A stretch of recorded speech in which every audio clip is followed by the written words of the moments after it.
Hello and welcome to Inside the Third Space. In each episode, we delve into the concept of being in the third space through the unique perspectives of different individuals, uncovering their insights, experience, and identity. My name is John Tsai, an education developer at the Faculty of Medicine and Health at UNSW Sydney. To me, being a third space profession means having the ability to navigate and integrate multiple systems, academics, administrative, and digital, to collaboratively and meaningfully support educational transformation. Today, I'm joined by Sarah Hamdan, an Education Service Librarian in the University Libraries at UNSW Sydney.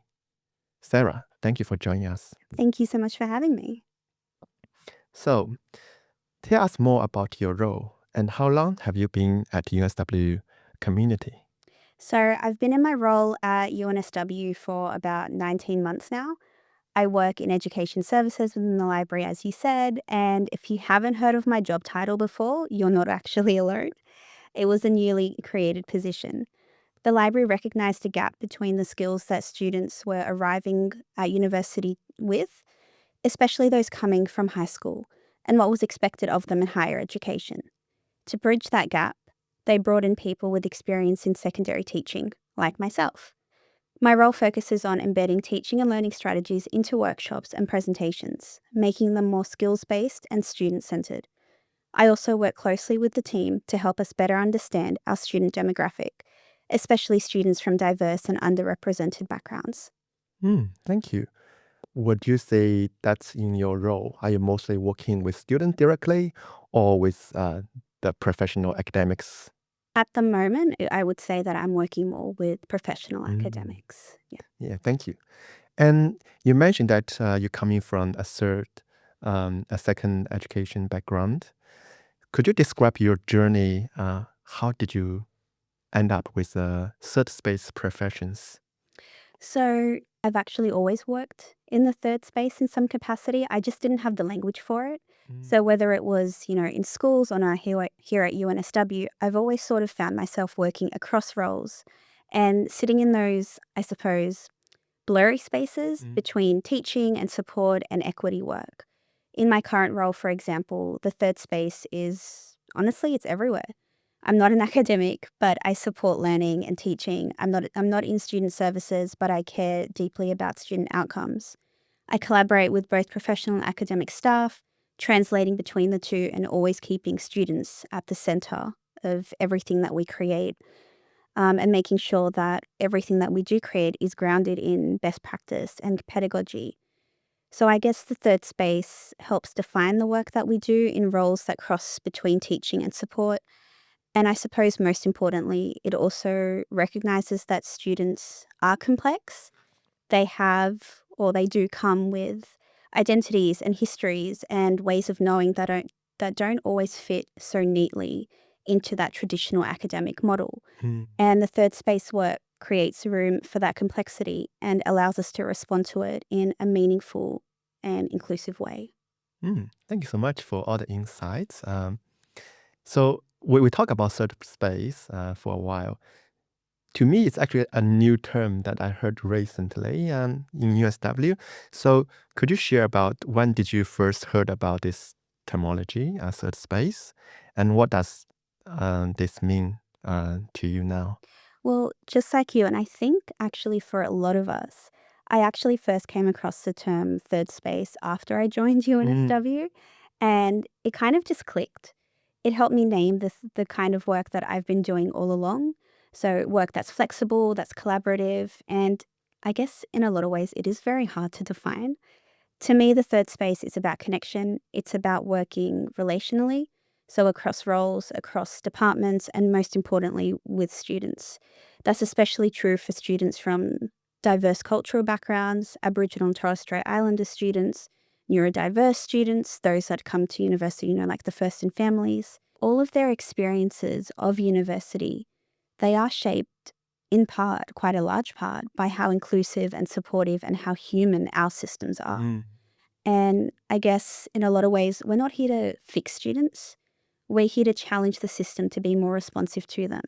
And so when we do co-create learning with our students, we make space for their knowledge and experience to shape the way we want to teach, support, and engage with them. Amazing. Thank you so much for the sharing of your journey to the third space. And indeed, I am 100% with you on how we make students more inclusive and their learning experience better in the university, especially when they're coming from a very diverse background. It's very And important. yeah, and our system may be not ready for that without this support Mhm. that we offer. What challenges do you face as a third space professional? And what some kind of pain points you have hit to navigating the third space? I think one challenge is recognition. Because the third space roles often they sort of sit outside of the traditional definitions, it can be hard for others to fully understand what we do, or more importantly, why it matters. There's also a balancing act. We're constantly moving between teams, we're translating across roles, we're holding multiple perspectives. Don't get me wrong, it's very, very rewarding, but in a lot of ways, this can actually also stretch your capacity, especially when you're working with students who need real time, empathetic support, often in ways that the system isn't set up to provide. But I think those challenges are also part of what makes the work meaningful. We're able to advocate for students in ways that are practical and human, and we get to keep asking the important questions. Who's being left out? Whose needs aren't being met? What can we do better? Hmm. Yeah, I think for students, once you're in this space, you offer service to the students, and then you will see so much issues that students currently facing, but the system is not ready for that. Correct. Then Yep. sometimes we do manual support to offer that, but in another way, we want to scale it. And that's another kind of work we need to do behind to how to upgrade the system, how we can support academics to better offering service to the students. And I think you have also mentioned that you've been the challenge you've been doing. Do you think what's the important for the third space professional at the current landscape or the current situation? Do you have any other insight or tips to anyone maybe new to the third space? I think right now it's important for third space professionals to simply just be vocal about the value of the work. As universities adapt to increasingly diverse student populations, we bring a skill set that's essential. It's interdisciplinary, it's relational, it's student focused. We also need to keep holding space for equity conversations. For example, how do our current practices support or unintentionally exclude certain student groups? What assumptions are baked into our content, into our systems that don't serve our students? I think this is where the third space becomes not just a structural description, but a value set.